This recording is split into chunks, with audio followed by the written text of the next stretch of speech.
하겠습니다. 제가 고3 때 대학 진학을 앞두고요. 조금 대학 진학에 이제 좀 도움을 얻고자 선행상, 효행상에 욕심을 낸 적이 있습니다. 그래서 선생님께서 이제 학급 회의를 하면서 선행상, 효행상 추천을 하라는 거예요. 그래서 친한 친구에게 제가 나를 추천하라고 대학에 이제 좀 어떤 도움을 받고자 추천하라고 한 거예요. 선생님 영신이를 추천합니다. 그런 거예요. 그래서 선생님이 황당한지 이유가 뭐야? 물어보신 거예요.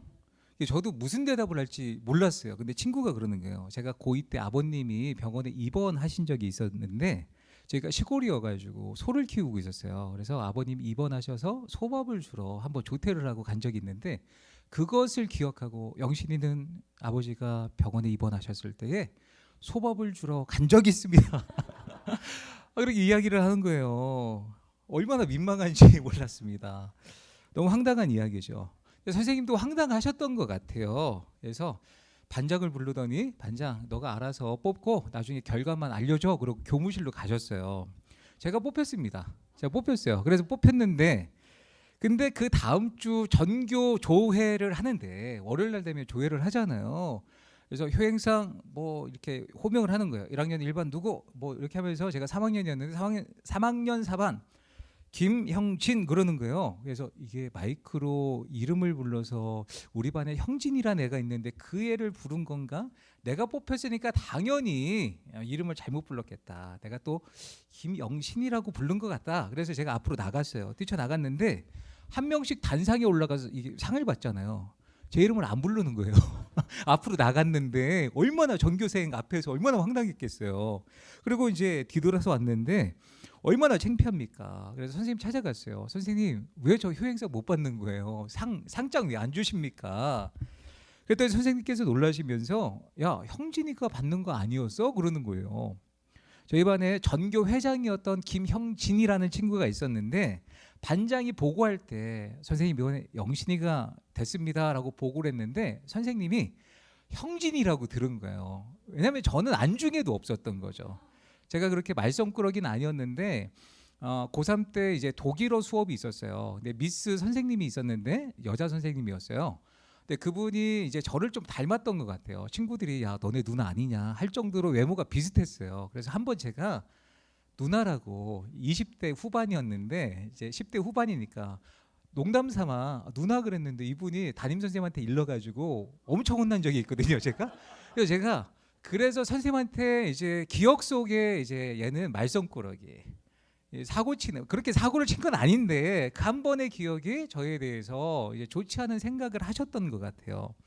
근데 형진이를 왜 선생님이 생각하셨냐면 공부도 잘해요. 전교 회장이에요. 그러니까 당연히 저는 제외고 형진이가 선행상 당연히 받는 걸로 선생님이 생각하시고 선행상을 주셨던 거죠.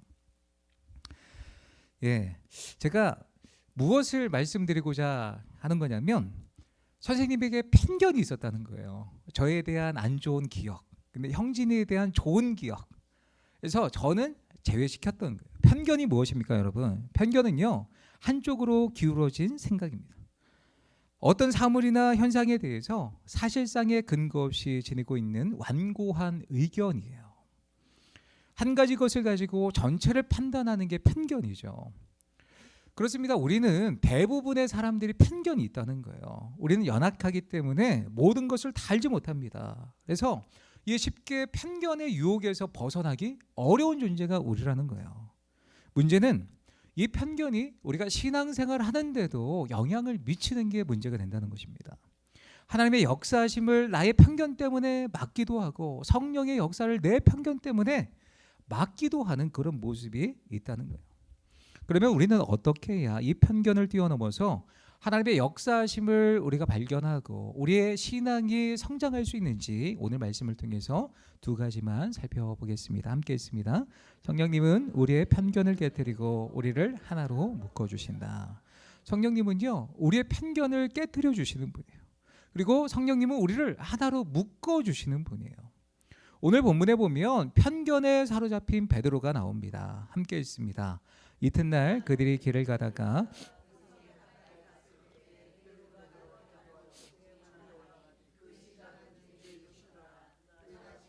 먹고자 하네 사람들이 준비할 때에 황홀한 중에.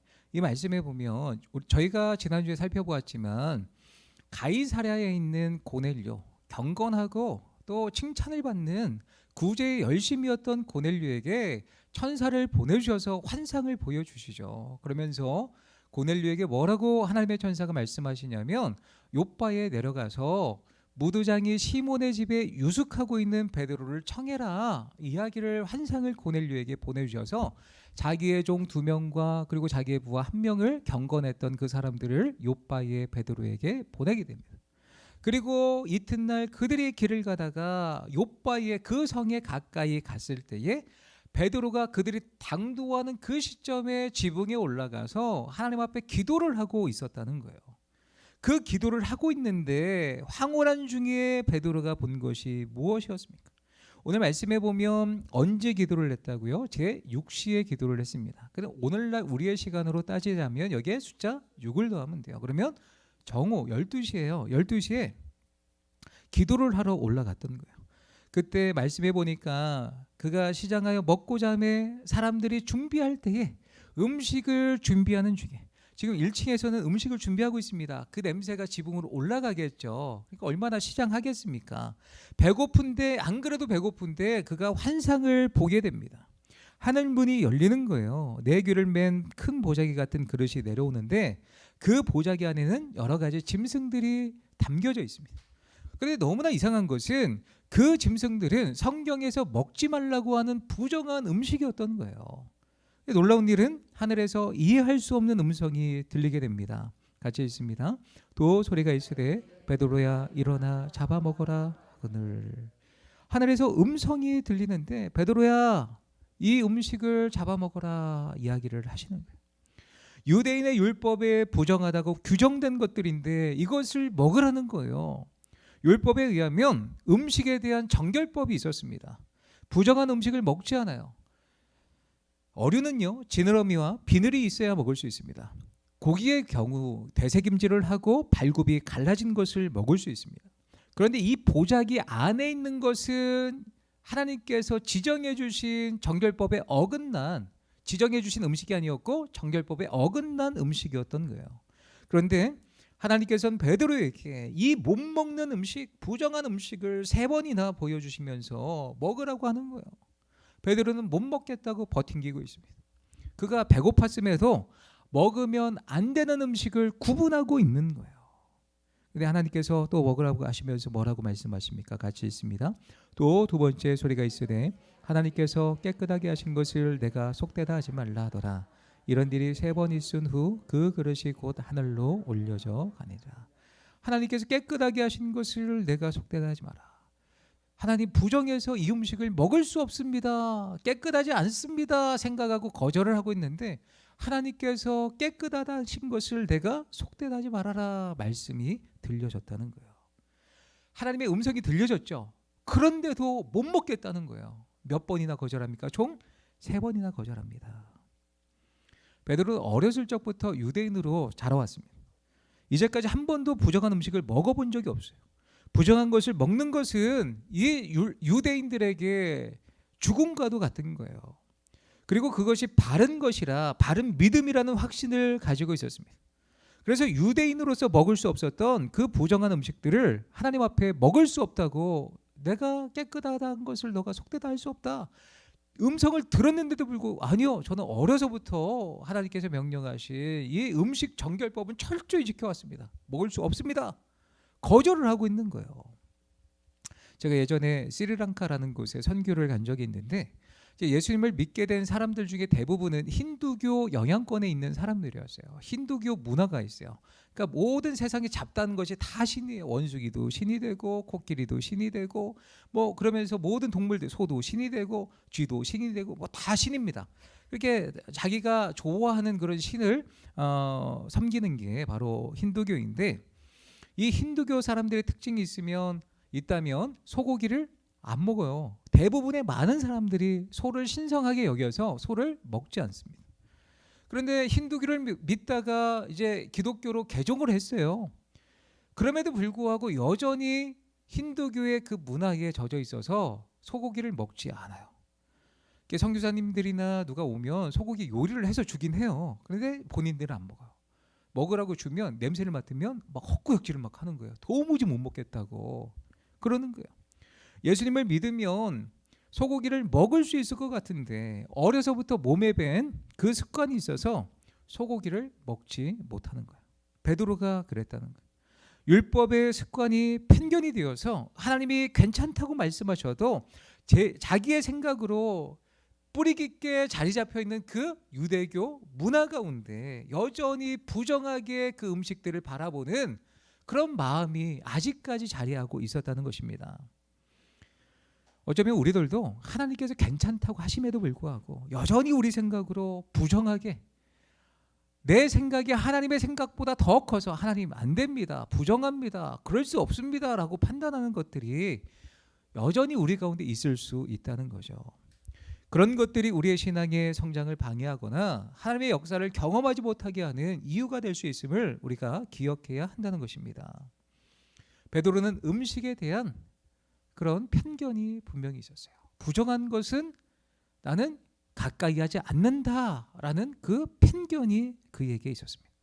또 베드로에게 있었던 편견이 무엇입니까? 28절 말씀하시겠습니다. 이르되 유대인으로서 이방인과 교제하며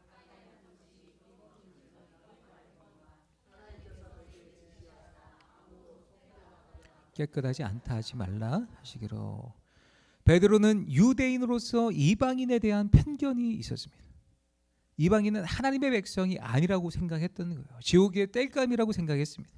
그래서 유대인으로서 이방인과 교제하며 이방인의 집에 들어가서 그들과 함께 교제를 하고 떡을 떼는 것은 그들의 죄가 나에게 옮겨진다 생각해서 유대인들은 이방인의 집에 들어가지 않았습니다. 그럼에도 불구하고 고넬료의 청에 베드로는 나아가서 그와 교제하며 가까이 하게 되었던 거예요. 그런데 28절에 왜 자기가 이 이방인들과 어울리는 것을 어려워하고 있었는지 뭐라고 고백합니까?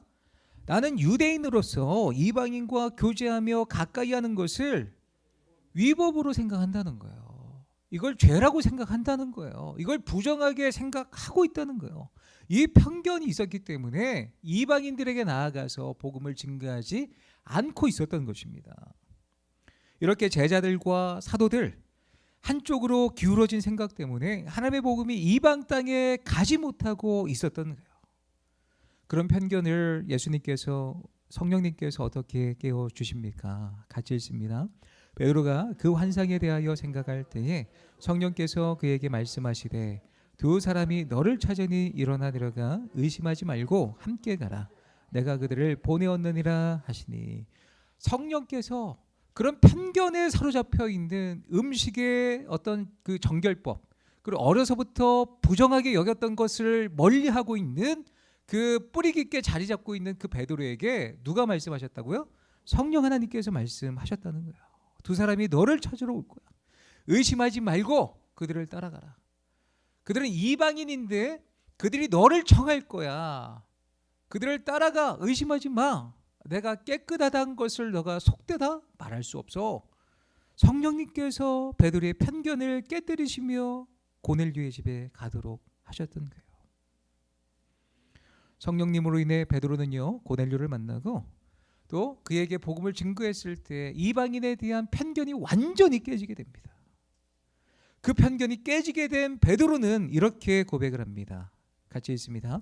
베드로가 입을 열어 말하되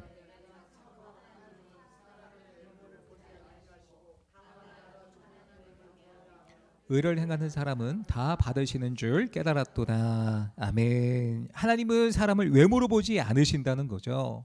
사도 바울의 고백과 같이 유대인이나 헬라인이나 종이나 자유인이나 남자나 여자나 다 그리스도 예수 안에서 하나가 됨을 깨닫게 됩니다.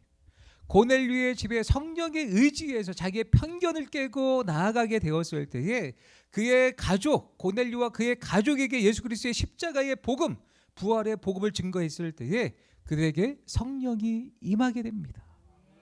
그래서 야, 하나님은 정말 살아계시구나. 사람의 외모를 보지 아니하시고 하나님을 경외하는 자들을 이렇게 다 받아주시는구나. 그가 깨닫게 됩니다. 놀라운 것은 베드로가 경건하지만 그리스도의 복음이 없었던 고넬료에게 십자가의 복음과 부활을 증거하자 이방인들이 성령을 받을 수 있겠어? 이방인들을 하나님께서 그들을 구원의 백성으로 삼아주시겠어? 그들은 더러운 부정한 그런 종족이야 민족이야 그 편견을 완전히 성령 하나님께서 깨워주셨던 거예요. 그리고 그 이방인들이 방언을 하며 성령의 임재함을 받고 방언을 하며 하나님을 높이게 됩니다.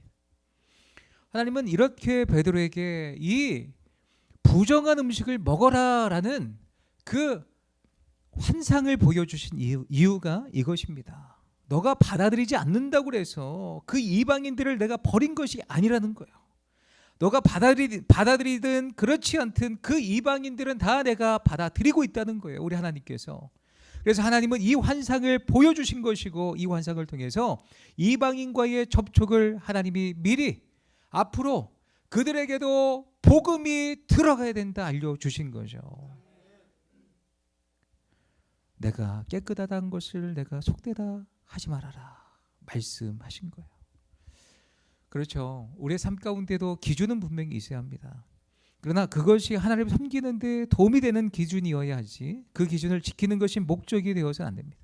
더 중요한 것은 베드로가 유대인으로서 부정한 음식을 먹지 않는 것은 필요했던 기준이지만 그 기준이 절대적 기준이 되어서는 안 된다는 것을 가르쳐 주고 있습니다.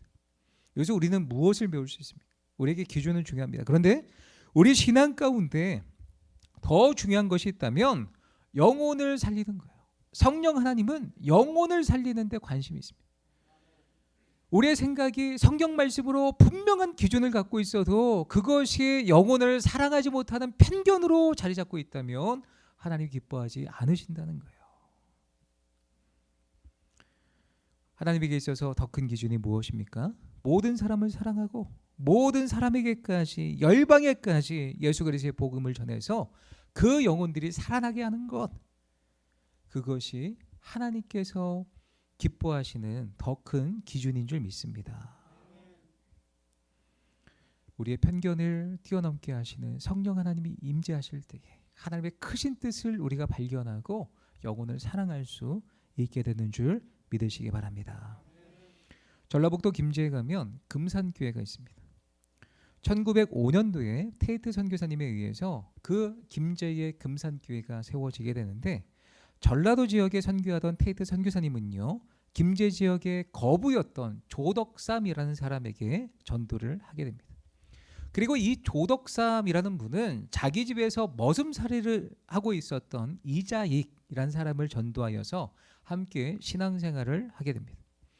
두 사람은 1905년도에 함께 세례를 받고 곧이어 함께 집사가 되고 함께 영수가 됩니다. 1907년도 이 금산교회에서 장로 투표를 하게 되었어요. 조덕삼은 김제의 최고 갑부였습니다. 교회를 지을 땅을 헌물하였고 교회 재정의 대부분을 담당하고 있었습니다. 그뿐 아니라 동네 사람들은 많은 사람들이 조덕삼의 소장농들이었어요. 나이도 이자익보다 이 조덕삼이라는 분이 15살이나 더 많았습니다. 그뿐 아니라 이 이자익이라는 분은 경상도 마산 출신으로 외지인이었습니다. 조덕삼은 41살이었고 이자익은 26살이었습니다. 17살 때부터 조덕삼의 집에서 머슴살이를 하던 이자익은요 조덕삼의 선처로 결혼도 하고 함께 신앙생활도 하게 됩니다. 공교롭게 둘은 장로 후보에 함께 나서게 되었던 거예요. 모든 사람이 이 조덕삼이 장로가 될 것으로 생각하게 됩니다. 그러나 투표 결과는 의외였어요. 이자익이 장로가 된 거예요. 말이 안 되는 상황이 벌어진 거예요. 신분을 뛰어넘고 지역 차별을 뛰어넘는 일이었습니다. 모두 당황하면서 술렁거리기 시작하였을 때에 조덕삼 영수는 일어나서 이렇게 말하게 됩니다. 우리 금산교회는 참으로 훌륭한 일을 해냈습니다. 저희 집에서 일하고 있는 이 이자익 영수는요 저보다 신앙에 열심히 대단한 사람입니다. 참으로 감사합니다. 나는 하나님의 뜻을 겸허히 받아들여서 이자익 장로를 잘 받들고 더욱 교회를 잘 섬기겠습니다. 그건 그냥 인사치레의 말이 아니었어요. 조덕삼 장로는요, 죽을 때까지 이자익 장로를 지지하고 후원해 주었습니다. 자기 머슴이었어요. 자기는 주인이고 갑부예요. 돈이 없어요. 가난해요. 그럼에도 불구하고 조덕삼 장로는요, 죽을 때까지 이자익 장로를 지지하고 후원해 주게 됩니다. 1909년도에 드디어 조덕삼 이분은 장로님으로 피택이 됐는데, 장로님이 됐는데, 그때의 장로가 된 조덕삼 장로님은요, 이자익 장로님을 평양신학교에 입학하여 공부할 때도 모든 학자금과 생활비를 다 지원하게 됩니다. 그뿐 아니에요. 신학교를 졸업한 뒤에 금산교회, 자기가 심호하고 있는 헌신하고 있는 그 금산교회에 이자익 목사를 초빙을 해와요. 그래서 목사님으로 또 섬기는 거예요. 그리고 이 이자익 목사님은요, 금산교회 담임 목사로 목회를 하시면서 대한예수교 장로회 제13대 총회장으로 당선되게 됩니다. 장로교 역사상 총회장으로 재임을 한 사람이 한 사람도 없는데, 이자익 이 목사님은요 3번이나 총회장을 지내게 됩니다. 정말 이런 믿음의 사람을, 목사님을 키워낸 인물이 누구였습니까? 바로 조덕삼 장로였습니다. 당시에 상상할 수 없는 차별이 있었던 시대죠. 주인과 머슴입니다. 나이도 15살이나 많은 어른이었어요. 그럼에도 불구하고 조덕삼 장로가 이자익 목사님을 잘 섬길 수 있었던 것은 성령이 하나 되게 하신 것, 자기의 생각과 기준과 편견을 뛰어넘고 성령 하나님께서 교회를 바라보게 하시고 하나님의 일들 사명들을 바라보게 하신 성령 하나님의 인도하심이 아니었을까 생각해 봅니다. 내가 나이가 많고 내가 주인이고 내가 돈도 많고 교회에 헌금도 많이 하고 교회를 세운 사람인 난데, 저렇게 나이도 어리고 종이고 돈도 없고 헌금도 못하는 저 사람이 어떻게 장로의 역할을 다하느냐, 이렇게 이 이자익 목사님을 하찮게 여겼다면 위대한 하나님의 역사는 나타나지 않았을 거예요. 사랑하는 성도 여러분, 우리 안에 있는 여러 가지 생각들, 편견들, 기준들 너무 많습니다. 그런 생각들, 편견들이 하나님의 사역을 방해할 수도 있고, 그런 생각들이 나의 신앙의 성장을 저해할 수 있는 요인이 될 수 있다는 거예요. 그런 것들을 뛰어넘으셔야 됩니다. 어떻게요? 성령의 음성을 따라갈 때 뛰어넘을 수 있다는 거예요. 복음으로 하나가 되게 하시는 성령님의 음성, 모든 죄를 이기게 하신 성령님의 음성을 통해서 우리의 교회와 가정을 온전히 세우시기를 예수님의 이름으로 축복합니다. 그러면 베드로와 고넬료를 통해 또 하나님은 어떤 역사를 준비해 주셨을까요? 두 번째입니다. 같이 읽습니다. 성령님은 우리에게 비전을 주신다. 오늘 말씀을 보면 사실은요, 도무지 만날 수 없는 두 사람이 서로 만났던 거예요. 유대인에게만 있는 성령의 사역, 선교의 사역이 이방인에게까지 갈 수 있도록 이 두 사람, 정말 극과 극의 사람을 만나게 한 거예요. 이방인의 대표였던 고넬료, 유대인의 대표였던 베드로를 만나게 해 주신 것이죠. 제자들, 사도들의 편견을 깨서 이방인들을 향해 적극적으로 복음을 전하는 계기가 이 만남을 통해 이루어졌다는 것입니다. 성령께서 각 사람의 마음을 깨뜨려 주시죠. 유대인의 우월적 생각을 환상을 통해 깨뜨리셨고, 이방인으로서도 자신의 필요에 의해 유대인에게 와서 나를 도와달라 청할 수 없으니 그 생각을 깨뜨리셔서, 하나님께서 깨뜨리셔서 환상을 보여주신 것입니다. 이 고넬료와 베드로의 만남은요, 예루살렘을 넘어 유대와 사마리아와 드디어 땅끝까지 퍼지게 되는 그 위대한 만남이 되었던 것입니다.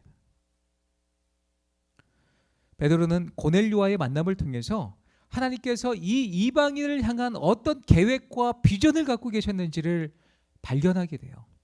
11장 18절 말씀 같이 읽습니다. 같이 시작. 그들이 이 말을 듣고 잠잠하여 하나님께 영광을 돌려 이르되, 그러면 하나님께서 이방인에게도 생명 얻는 회개를 주셨도다 하니라. 이방인을 향한 비전을 갖게 되는 거예요. 베드로를 통해서 이방인들에게 하나님의 뜻과 계획이 있다, 비전이 있다. 그들도 성령이 임하고 방언을 하고, 하나님은 그들을 자녀로 불러주시고 하나님은 외모로 사람을 취하는 분이 아니다.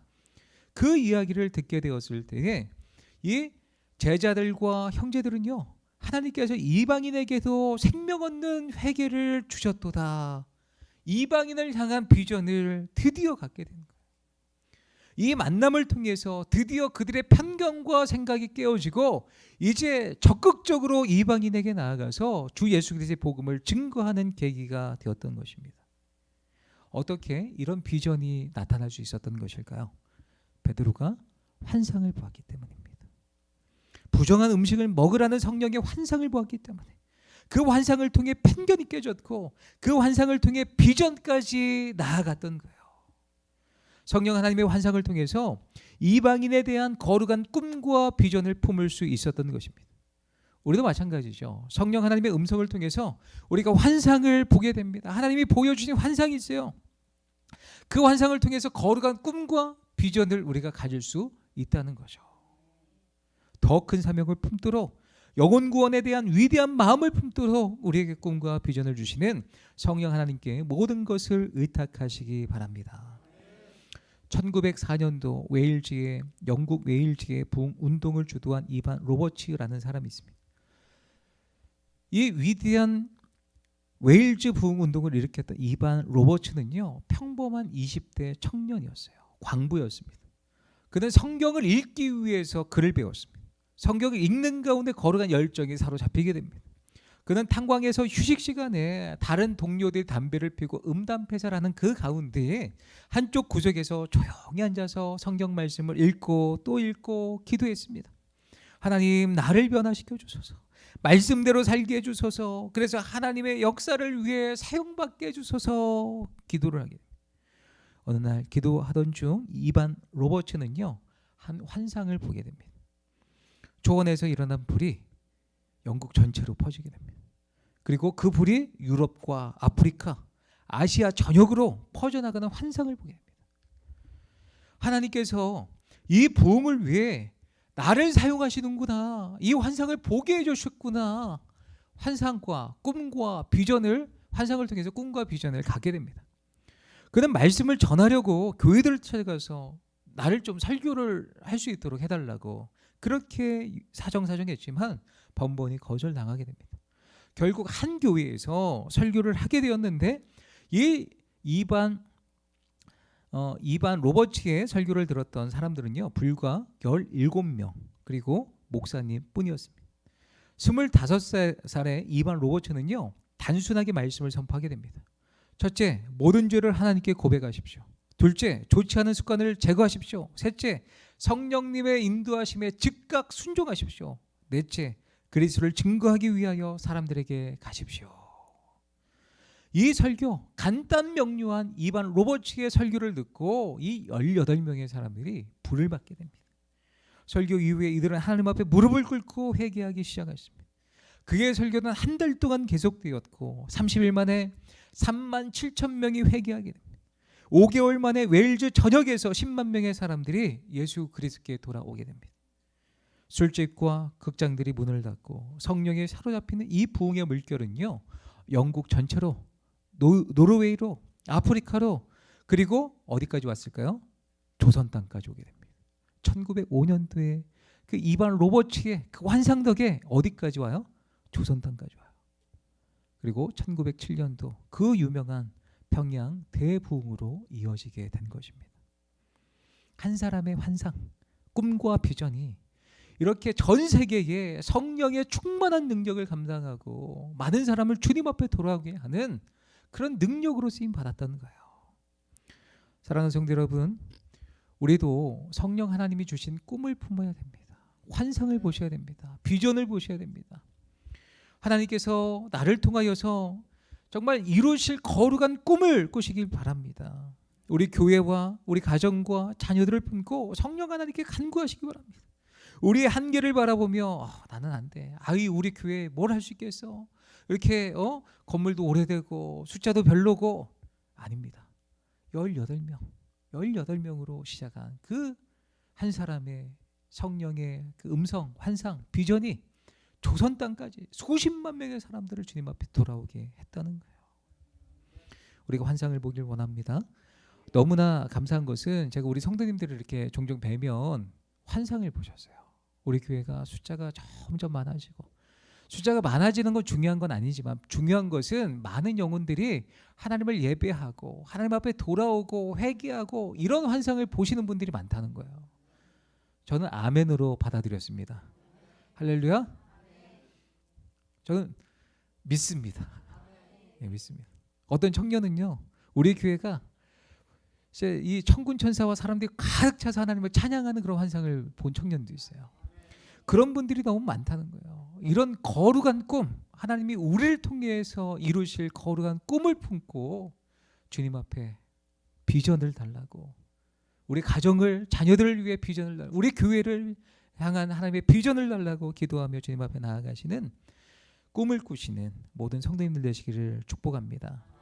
이곳에 생명샘 솟아나서 이 눈물 골짜기에서 머지않아 열매 맺히고 웃음소리가 가득하게 될 것입니다. 이곳의 모든 자연 만물이 다 하나님을 찬양하고 예배하는 은혜가 넘칠 것입니다. 이런 소망을 품고 성령으로 비전을 품으시기를 예수님의 이름으로 축복합니다.